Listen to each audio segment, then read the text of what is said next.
ನಮಸ್ತೆ ಮಿತ್ರರೇ, ಇವತ್ತು ನಾವು ತುಳುನಾಡಿನಲ್ಲಿ ಎಲ್ಲರ ಮನೆಗಳಲ್ಲಿ ಮಾಡುವಂತಹ ಕಡ್ಲೆ ಹಾಗೂ ಬಂಬೆಯ ಸುಕ್ಕ.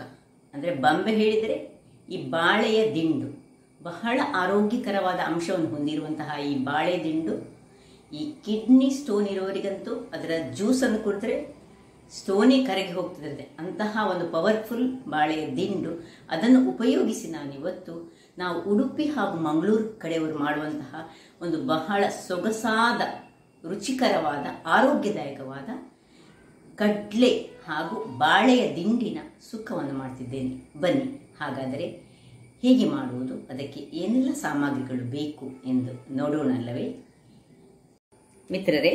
ಇವತ್ತು ನಾನು ನನ್ನ ಒಬ್ಬರು ವೀಕ್ಷಕರ ಅಪೇಕ್ಷೆಯ ಮೇರೆಗೆ ಇದು ಬಂಬೆ ಮತ್ತು ಕಡ್ಲೆಯ ಸುಕ್ಕವನ್ನು ಮಾಡ್ತಿದ್ದೇನೆ.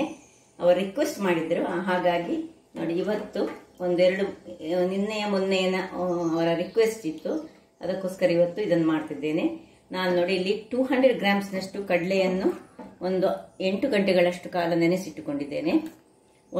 ಇದರಲ್ಲಿ ಅರ್ಧ ಸಾಕು ಬಂಬೆ, 200 ಗ್ರಾಮ್ಸ್ಗೆ ಅರ್ಧ ಬಂಬೆ ಸಾಕು. ಮತ್ತು ಇಲ್ಲಿ ನೋಡಿ ಮಸಾಲ ಪದಾರ್ಥಗಳು ಒಂದು 10 ನಾನು ಬ್ಯಾಡಿಗೆ ಮೆಣಸನ್ನು ಮಾತ್ರ ತೆಗೆದುಕೊಂಡಿದ್ದೇನೆ. ನಿಮಗೆ ಇದನ್ನು ಹೆಚ್ಚು ಖಾರ ಮಾಡಿದ್ರೆ ಒಳ್ಳೆಯದಾಗೋದಿಲ್ಲ, ಅದರಿಂದಾಗಿ ಖಾರ ಬೇಕಿದ್ರೆ ನೀವು ಒಂದು 2 ಊರಿನ ಮೆಣಸನ್ನು, ರೌಂಡ್ ಮೆಣಸನ್ನು ತೆಗೆದುಕೊಳ್ಬೋದು.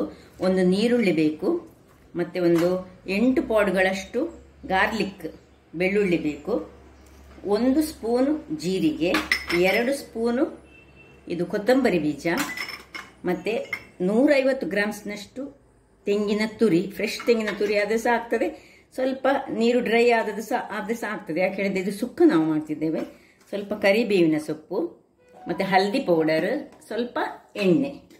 ಹಾಗಾದ್ರೆ ಮೊದಲಿಗೆ ಈ ಒಂದು ಕಡಲೆಯನ್ನು ನಾನು ಕುಕ್ಕರ್ನಲ್ಲಿ ಬೇಯಿಸ್ತೇನೆ. ನೋಡಿ,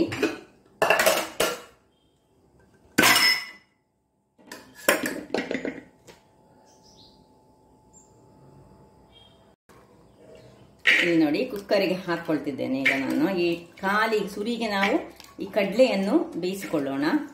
ಆಮೇಲೆ ನಾವು ಈ ಬಂಬೆ ಅಂದರೆ ಬನಾನಾ ಸ್ಟೆಮ್ ಅದನ್ನು ಕಟ್ ಮಾಡಿಕೊಳ್ಳಿಕೊಂಡು ಅದನ್ನು ಹೇಗೆ ಕಟ್ ಮಾಡುವುದು ಮತ್ತು ಅದನ್ನು ಯಾವ ರೀತಿಯಲ್ಲಿ ಕಪ್ಪ ಹಾಗೆ ನೋಡುವುದು ಅಂತ ನಾನೀಗ ತೋರಿಸ್ಕೊಡ್ತೇನೆ. ಈಗ ಇದು ಮುಳುಗುವಷ್ಟು ನೀರನ್ನು ಹಾಕೊಳ್ಳೋಣ. ಮತ್ತು ಇದಕ್ಕೆ ಸ್ವಲ್ಪ ನಾವು ಹಿಂಗನ್ನು ಹಾಕೊಳ್ಳೋಣ ವೀಕ್ಷಕರೇ. ಯಾಕೆ ಹೇಳಿದ್ರೆ ಕಡಲೆ ಸ್ವಲ್ಪ ಗ್ಯಾಸ್ಟ್ರಿಕ್ ಅಂಶವನ್ನು ಹೊಂದಿರೋದ್ರಿಂದಾಗಿ ನಾನು ಇಲ್ಲಿ ಹಿಂಗನ್ನು ಮೊದಲೇ ಹಾಕ್ಕೊಂಡು ಇದನ್ನೀಗ ನಾನು ಒಂದು 2-3 ವಿಸಿಲ್ನಷ್ಟು ನಾನು ಒಂದು ನಿಮ್ಮ ಕುಕ್ಕರ್ನ ಇದರ ಪ್ರಕಾರ ಅದು 2 ವಿಸಿಲಲ್ಲಿ ಬೇಯ್ತದೆ ಆದರೆ ಕರೆಕ್ಟಾಗಿ 2 ವಿಸಿಲ್ ಹಾಕಿ, ಅಥವಾ 2 ವಿಸಿಲಲ್ಲಿ ಬೇಯುವುದಿಲ್ಲ ಆದರೆ ನೀವು 3 ವಿಸಿಲ್ ಹಾಕೊಂಡು ಸಹ ಮಾಡ್ಬೋದು. ಇಲ್ಲಿ ಸ್ವಲ್ಪ ನಾವು ಇಡುವಾಗ ಈ ಕರಿಬೇವಿನ ಸೊಪ್ಪು 1 ಎಳೆಯಷ್ಟನ್ನು ಹಾಕೊಳ್ಳೋಣ. ಇನ್ನು 3 ವಿಸಿಲ್ನ ನಂತರ ನಾನು ತೆಗಿತೇನೆ. ವೀಕ್ಷಕರೇ, ಈಗ ಇಲ್ಲಿ ಒಂದು ಬಾಣಲೆಯನ್ನು ಇಟ್ಕೊಳ್ಳೋಣ, ಮಸಾಲೆಯನ್ನು ಹುರಿಯೋಣ. ಸ್ವಲ್ಪ ಎಣ್ಣೆಯನ್ನು ಹಾಕೊಳ್ತಿದ್ದೇನೆ ನಾನು. ಸ್ವಲ್ಪ ಎಣ್ಣೆಯನ್ನು ಹಾಕೊಂಡು, ಹೆಚ್ಚು ಎಣ್ಣೆ ಬೇಕಂತಿಲ್ಲ. ಮೊದಲಿಗೆ ಈ 8 ಬಾಡಿಗೆ ಮೆಣಸನ್ನು ಹುರಿಯೋಣ. ತುಂಬ ಖಾರ ಆಗಬಾರ್ದು, ಇದು ಸಾಧಾರಣ ಒಂದು ಉರಿಯಲ್ಲಿ ಮೆಣಸು ಸಹ ಹುರಿಬೇಕು, ಹಾಗೂ ಉಳಿದ ಸಾಂಬಾರ ಪದಾರ್ಥಗಳನ್ನು ನಿಧಾನಕ್ಕೆ ಹುರಿದುಕೊಳ್ಬೇಕು.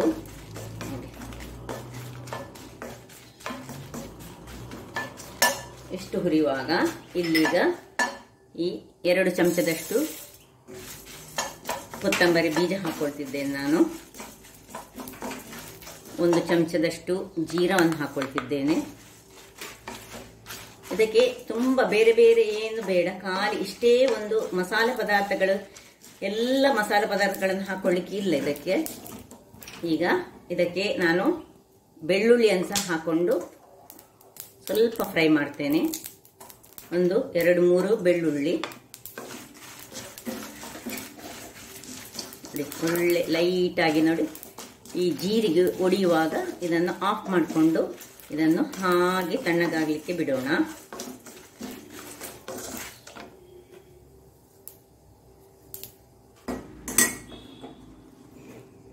ಇಲ್ಲಿ ನೋಡಿ, ಇದನ್ನು ನಾನು ತಣ್ಣಗಾಗ್ಲಿಕ್ಕೆ ಇದರಲ್ಲಿ ಹಾಕೊಳ್ತಿದ್ದೇನೆ.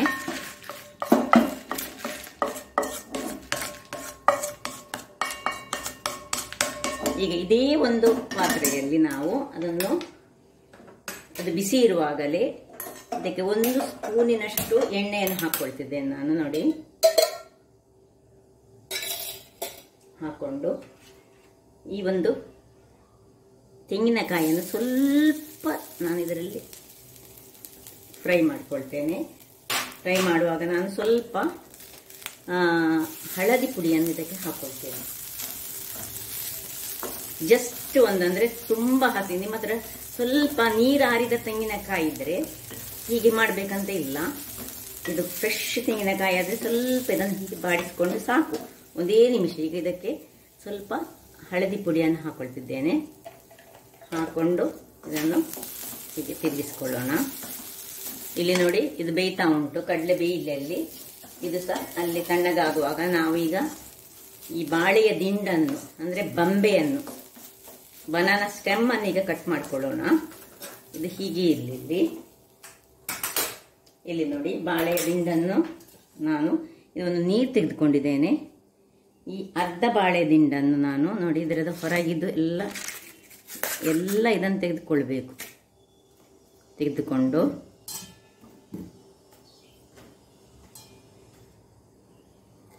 ನೋಡಿ, ಇಷ್ಟು ಸಪೂರದಲ್ಲಿ ಹೀಗೆ ನಾವು ನೋಡಿ ಹೀಗೆ ತೆಗೆದುಕೊಂಡು ಈ ನೀರಿನ ಒಳಗೆ ನೋಡಿ, ನೀರಿನ ಒಳಗೆ ಕೂಡಲೇ ಹಾಕೊಳ್ಬೇಕು, ಇಲ್ಲದಿದ್ದರೆ ಅದು ಕಪ್ಪಾಗ್ತದೆ. ನೋಡಿ,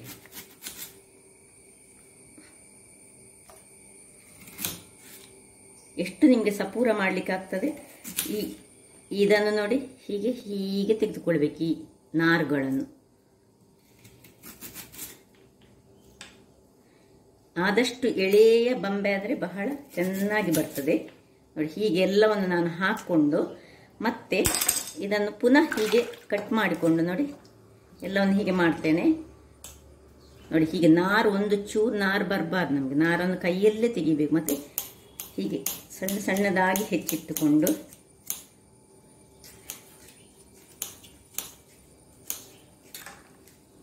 ಪುನಃ ಇದೇ ನೀರಿಗೆ ಹಾಕೊಳ್ಳೋಣ. ಮತ್ತೆ ಇನ್ನೊಂದು ನೀರು ಬೇಕಿದ್ರೆ ಚೇಂಜಸ್ ಮಾಡ್ಕೊಳ್ಬೋದು. ನೋಡಿ, ಎರಡೆರಡು ಹೀಗೆ ಇಟ್ಟುಕೊಳ್ಳೋದು.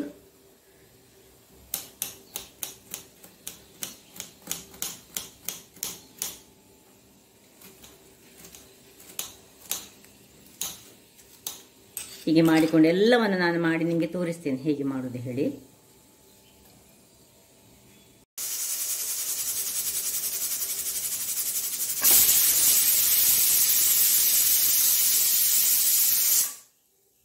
ವೀಕ್ಷಕರೇ, ಇಲ್ಲಿ ನೋಡಿ, ಇದು 3 ವಿಸಿಲ್ ಆಯಿತು. ಈಗ ಇಲ್ಲಿ ನಾನೊಂದು ಬಣಾಲೆಯನ್ನು ಇಟ್ಟುಕೊಂಡಿದ್ದೇನೆ, ಅಂದರೆ ಮಡ್ಡಿದನ್ನು ಇಟ್ಕೊಂಡು ಇದರಲ್ಲಿ ಮಾಡ್ತಿದ್ದೇನೆ ನಾನು. ಇಲ್ಲಿ ನೋಡಿ, ಇದು ಕಟ್ ಮಾಡಿಕೊಂಡು ನೀರಿನಲ್ಲಿ ಹಾಕೊಂಡಿಟ್ಟಿದ್ದೇನೆ ನಾನು. ಈಗ ನಿಮ್ಮದು ತುಂಬ ಎಳೆಯದಾಗದಿದ್ದರೆ ನೋಡಿ, ಇಂತಹ ಒಂದು ಈ ಇಡಿಸುಡಿ ಕಡ್ಡಿ ಅಥವಾ ಯಾವುದೋ ಸ್ಟಿಕ್ ಇದ್ದರೆ ನೋಡಿ, ಅದರಲ್ಲಿ ಹೀಗೆ ಅದರ ಉಳಿದ ನಾರುಗಳನ್ನು ನೋಡಿ ಹೀಗೆ ತೆಗೆದುಕೊಳ್ಬೇಕು. ನೋಡಿ, ಹೀಗೆ ಬಂದರೆ ಇದನ್ನು ತೆಗೆದುಕೊಳ್ಬೇಕು. ನೋಡಿ, ಇದರಲ್ಲಿ ಇದು ಸ್ಟೋರ್ ಆಗ್ತದೆ. ನೋಡಿ, ಹೀಗೆ ಮಾಡಿದರೆ ಆಯಿತು. ಹೀಗೆ ಆಗುವಾಗ ನೋಡಿ ಉಳಿದದೆಲ್ಲ ಬರ್ತದೆ. ಹೀಗೆ ಎಳೆದು ತೆಗಿಬೇಕು. ಹೀಗೆ ಇಡಿಸುಡಿ ಕಡ್ಡಿದಲ್ಲಿ ಸಾಕ್ತದೆ, ಅಥವಾ ಇಂಥ ಸ್ಟಿಕ್ ಇದ್ರೆ ಸಾಕ್ತದೆ, ಇದರಲ್ಲಿ ಸಹ ಮಾಡಿಕೊಳ್ಬಹುದು. ಮತ್ತೆ ಇದರ ಖಾಲಿ ನಾರುಗಳನ್ನು ತೆಗೆದುಕೊಳ್ಳೋದು, ತುರಿಗೆ ಕೈಯಲ್ಲಿ ತೆಗೆದುಕೊಳ್ಬಹುದು. ಇದು ನನ್ನ ತುಂಬಾ ಎಳತ್ತುಂಟು, ಹಾಗಾಗಿ ತುಂಬಾ ನಾರಿಲ್ಲ. ನೋಡಿ, ಬರ್ತದೆ. ನೋಡಿ, ಹೀಗೆ ಬರ್ತದೆ. ಹೀಗೆ ಇದನ್ನು ಹೀಗೆ ಅದರಲ್ಲೇ ಸುತ್ತಿಕೊಳ್ತದೆ ಅದು. ಹೀಗೆ ಆಗ್ತದೆ. ಹೀಗೆ ಬೇಕಿದ್ರೆ ಇದು ನೋಡಿ, ಇದರ ಕಲರ್ ನೋಡಿ, ಕಪ್ಪು ಕಲರ್ ಅದರಲ್ಲೇ ಉಳಿತದೆ. ಇಲ್ಲೀಗ ಬಣಾಲೆ ಬಿಸಿಯಾಗಿದೆ. ಇಲ್ಲಿ ನಾನು ಸ್ವಲ್ಪ 1 ಚಮಚದಷ್ಟು ಎಣ್ಣೆಯನ್ನು ಹಾಕೊಳ್ತಿದ್ದೇನೆ. ಎಣ್ಣೆಗೆ ಈ ನೋಡಿ ಕಟ್ ಮಾಡಿದಂತಹ ಆನಿಯನ್ ಅನ್ನು ಹಾಕೊಳ್ತಿದ್ದೇನೆ. ಇನ್ನು ಇದನ್ನು ಸ್ವಲ್ಪ ಬಾಡಿಸಿಕೊಳ್ಳುವುದು. ಇದೇನು ತುಂಬ ಬ್ರೌನ್ ಆಗ್ಲಿಕ್ಕಿಲ್ಲ, ಜಸ್ಟ್ ಒಂಚೂರು ಬಾಡಿಸಿಕೊಂಡು ಅದಕ್ಕೆ 1 ಎಳೆಯಷ್ಟು ಕರಿಬೇವಿನ ಸೊಪ್ಪನ್ನು, ಒಗ್ಗರಣೆ ಸೊಪ್ಪನ್ನು ಹಾಕೊಳ್ತಿದ್ದೇನೆ. ಸ್ವಲ್ಪ ಬಾಡಿಸ್ಕೊಳ್ತಾ ಇದನ್ನು ಇಲ್ಲಿ ನೋಡಿ, ಇದನ್ನು ಹೀಗೆ ಚೆನ್ನಾಗಿ ಹಿಂಡಿ ನೋಡಿ, ಇದರಲ್ಲಿ ಏನು ಇದಿಲ್ಲ, ಹೀಗೆ ಏನು ಪರಿಮಳ ಬರ್ತದೆ. ಆ ನೀರುಳ್ಳಿ ಒಟ್ಟಿಗೆ ಈ ಒಂದು ಬಾಳೆಯ ದಿಂಡು ಸೇರುವಾಗ ಬಹಳ ಪರಿಮಳವಾಗಿ ಬರ್ತದೆ ನೋಡಿ. ಹೀಗೆ ತಿರುಗಿಸ್ಕೊಳ್ಬೇಕು. ಕಡಲೆಯನ್ನು ನಾವು ಬೇರೆ ಬೇಯಿಸ್ಕೊಳ್ಬೇಕು. ಯಾಕೆ ಹೇಳಿದರೆ ಕಡಲೆ ಬೇಯಲಿಕ್ಕೆ ಸ್ವಲ್ಪ ಹೆಚ್ಚು ಹೊತ್ತು ತಾಗ್ತದೆ. ಬಟ್ ಇಲ್ಲಿ ಈ ಬಾಳೆಯ ದಿಂಡಿಗೆ ಅಷ್ಟೊಂದು ಟೈಮ್ ಬೇಡ, ಸ್ವಲ್ಪ ಸಮಯದಲ್ಲಿ ಅದು ಬೇಯುತ್ತದೆ, ಬೇಗ ಬೇಯುವಂಥದ್ದು. ಅದರಿಂದಾಗಿ ನೋಡಿ ಹೀಗೆ ತಿರುಗಿಸಿಕೊಂಡು ಅದಕ್ಕೆ ಸ್ವಲ್ಪ ನಾನೀಗ ಉಪ್ಪನ್ನು ಹಾಕೊಳ್ತಿದ್ದೇನೆ.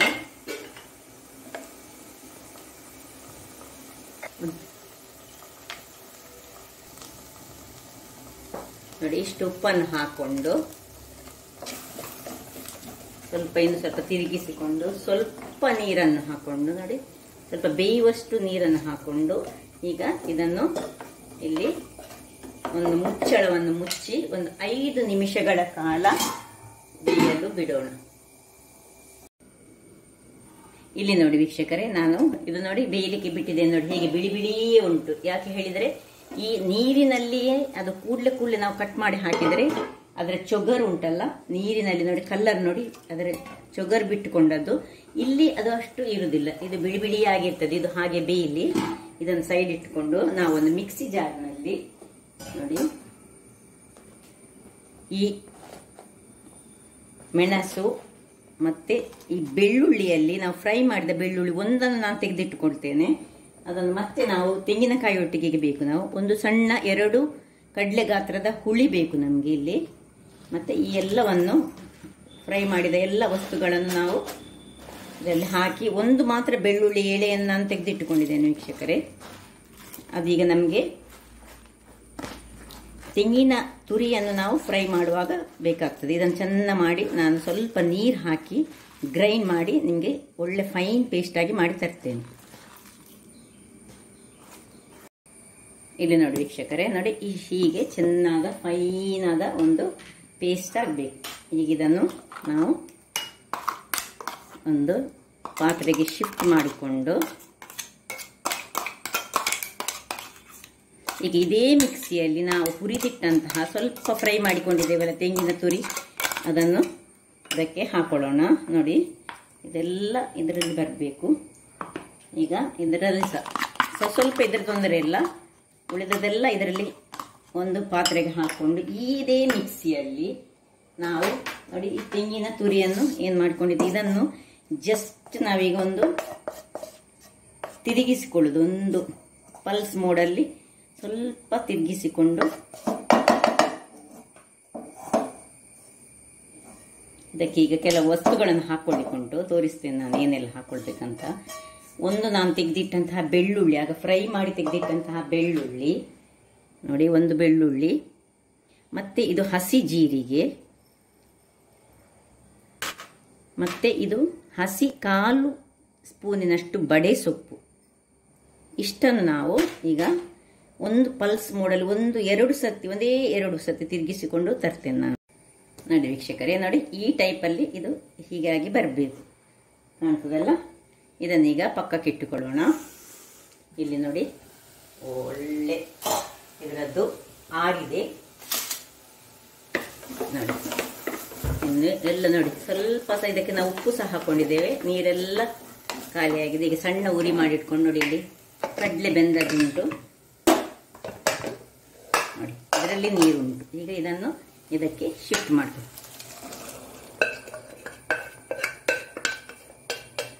ಈಗ ಕಡಲೆಯಲ್ಲಿ ಉಪ್ಪು ಇಲ್ಲ, ಅದು ನೀವು ಬೇಯುವಾಗಲೇ ಕಡಲೆಗೆ ಬೇಕಿದ್ರೆ ಉಪ್ಪನ್ನು ಹಾಕೊಂಡು ಬೇಯಿಸಬಹುದು. ಆದರೆ ಒಮ್ಮೊಮ್ಮೆ ಕೆಲವು ಕಡಲೆಗಳು ಮೊದಲು ಉಪ್ಪು ಹಾಕಿದರೆ ಬೇಯುವುದಿಲ್ಲ. ಅದರಿಂದಾಗಿ ನಾವೇನು ಮಾಡಬೇಕು, ಮತ್ತೆ ಈಗ ಇದಕ್ಕಿಂತ ಸ್ವಲ್ಪ ಉಪ್ಪನ್ನು ನಾವು ಈ ಬಾಳೆ ದಿಂಡು ಬೇಯುವಾಗ ಉಪ್ಪು ಹಾಕೊಂಡಿದ್ದೇವೆ. ಅದರಿಂದಾಗಿ ಈಗ ಸ್ವಲ್ಪ ಉಪ್ಪನ್ನು ಮತ್ತು ಸ್ವಲ್ಪ ಒಂದೇ ಒಂದು ಪಿಂಚಿನಷ್ಟು ನಾನು ಬೆಲ್ಲವನ್ನು ಸಹ ಅದಕ್ಕೆ ಒಟ್ಟಿಗೆ ಹಾಕೊಳ್ತೇನೆ. ನೋಡಿ ಸ್ವಲ್ಪ ಉಪ್ಪು,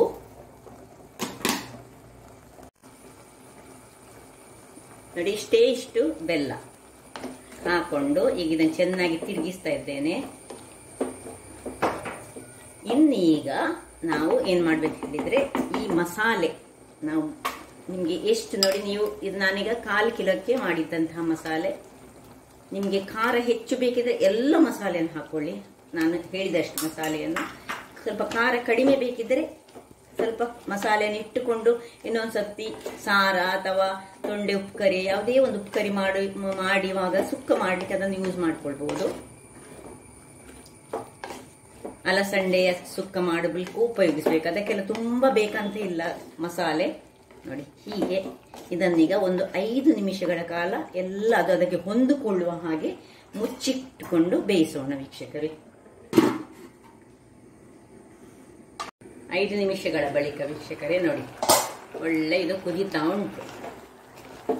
ಈಗ ಸ್ವಲ್ಪ ಬಾಯಿ ಓಪನ್ ಇಟ್ಟಿದ್ದನ್ನು ಆರ್ಲಿಕ್ಕೆ ಬಿಡೋಣ. ಅದರ ನೀರು ಅದರಲ್ಲೇ ಸ್ವಲ್ಪ ಇಂಗಿ ಹೋಗ್ಬೇಕು. ನೋಡಿ ಹೇಗೆ ಬಂದಿದೆ ನೋಡಿ.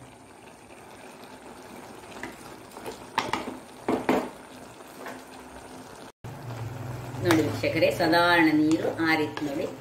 ಇಷ್ಟಾಗುವಾಗ ಇನ್ನು ನೋಡಿ, ಈ ನಾವು ಜಸ್ಟ್ ಒಂದು ಕೋಸ್ತಿ ಗ್ರೈಂಡ್ ಮಾಡಿದಂತಹ ಇದನ್ನು ನಾವು ಅದಕ್ಕೆ ಹಾಕೊಳ್ಳೋಣ. ನೋಡಿ ಹೇಗೆ ಉಂಟು ನೋಡಿ, ಕಾಣ್ತದಲ್ಲ.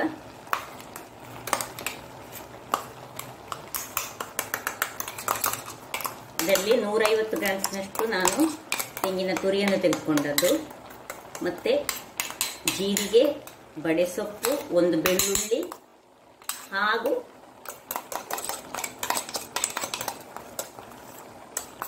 ತೆಂಗಿನ ತುರಿ, ಇಷ್ಟನ್ನು ನಾನು ಸೇರಿಸಿ ಗ್ರೈಂಡ್ ಮಾಡಿದಂಥದ್ದು. ಈಗ ಸ್ವಲ್ಪ ಉರಿಯನ್ನು ಸಣ್ಣದು ಮಾಡ್ಕೊಳ್ಳೋಣ. ನೋಡಿ ಹೇಗೆ ಬಂತು ನೋಡಿ.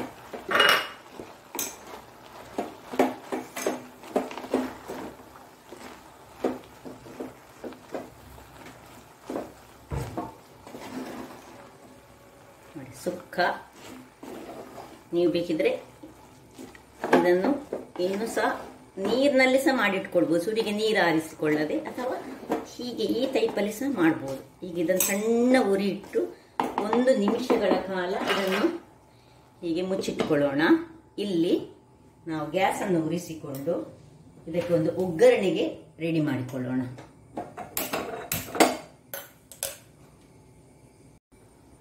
ಇಲ್ಲಿ ನೋಡಿ, ಬಾಣಲೆ ಬಿಸಿಯಾಗಿದೆ. 1, 2, 3 ಸ್ಪೂನ್ನಷ್ಟು ನೀವು ಎಣ್ಣೆ, ತೆಂಗಿನ ಎಣ್ಣೆ ಇದು ನಾನು ಹಾಕೊಂಡದ್ದು. ನಾವು ಕರಾವಳಿಗರು ಯಾವಾಗಲೂ ತೆಂಗಿನ ಎಣ್ಣೆಯನ್ನು ಯೂಸ್ ಮಾಡೋದು ಯಾವುದಕ್ಕೆ ಸಹ ಬಹಳ ಆರೋಗ್ಯಕ್ಕೆ ಉತ್ತಮ. ಯಾಕೆ ಬೆಳ್ಳುಳ್ಳಿ, ಜಜ್ಜಿಟ್ಟ ಬೆಳ್ಳುಳ್ಳಿಯನ್ನು ಹಾಕೊಂಡಿದ್ದೇನೆ ನೋಡಿ.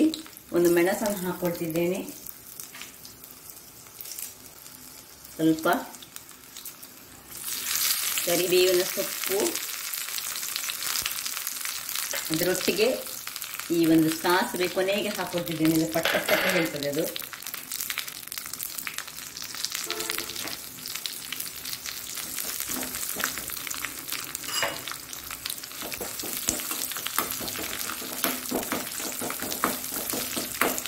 ಬೆಳ್ಳುಳ್ಳಿ ಇದರಲ್ಲೇ ಒಳ್ಳೆ ಬೇಯಿಸಬೇಕು.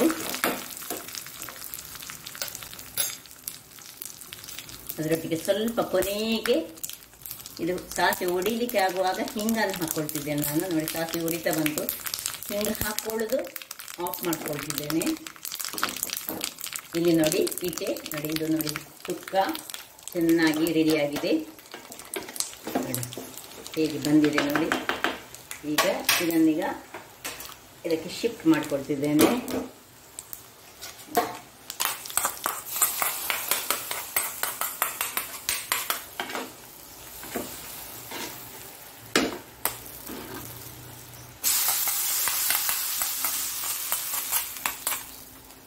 ರುಚಿ ರುಚಿಯಾದ ಕಡಲೆ ಹಾಗೂ ಬಂಬೆಯ ಅಂದರೆ ಬನಾನಾ ಸ್ಟೆಮ್ ಇದ್ದು ಪದಾರ್ಥ ರೆಡಿ ಆಯಿತು. ಈಗ ಇದನ್ನು ಆಫ್ ಮಾಡ್ಕೊಳ್ತಿದ್ದೇನೆ. 1 ನಿಮಿಷಗಳ ಕಾಲ ಹೀಗೆ ಮುಚ್ಚಿಟ್ಟುಕೊಳ್ಳೋಣ, ಆಮೇಲೆ ಸರ್ವ್ ಮಾಡೋಣ. ವೀಕ್ಷಕರೇ, ಈಗ ಸರ್ವಿಂಗ್ ಟೈಮ್ ನೋಡಿ ಹೇಗೆ ಬಂದಿದೆ ನೋಡಿ.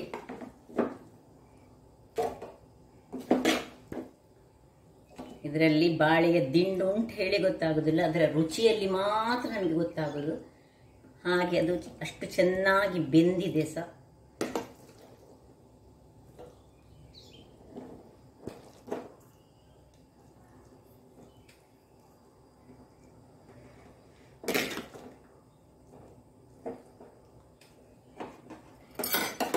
ನೋಡಿ ಏನು ಚೆನ್ನಾಗಿ ಬಂದಿದೆ. ನೋಡಿದ್ರಲ್ಲ ವೀಕ್ಷಕರೇ, ಬಹಳ ಸುಲಭ ವಿಧಾನದಿಂದ ನಾವು ಕರಾವಳಿಗರು ಮಾಡುವಂತಹ ಕಡಲೆ ಮತ್ತು ಬಂಬೆ ಅಂದರೆ ಬಾಳೆಯ ದಿಂಡು ಮತ್ತು ಕಡಲೆ ಹೇಗೆ ಮಾಡುವುದನ್ನು ನೋಡಿದ್ರಲ್ಲ. ಹಾಗಾದರೆ ನನ್ನ ಈ ಕುಕಿಂಗ್ ಚಾನಲ್ ನಿಮಗೆ ಇಷ್ಟ ಆದರೆ ಬೋಳೂರು ಸುವರ್ಣ ಚಾನಲನ್ನು ಲೈಕ್ ಮಾಡಿ, ಶೇರ್ ಮಾಡಿ ಹಾಗೂ ಸಬ್ಸ್ಕ್ರೈಬ್ ಮಾಡಿ ಹಾಗೂ ನನ್ನ ಇನ್ಸ್ಟಾಗ್ರಾಮ್ ಪೇಜನ್ನು ಫಾಲೋ ಮಾಡಿ. ಧನ್ಯವಾದಗಳು.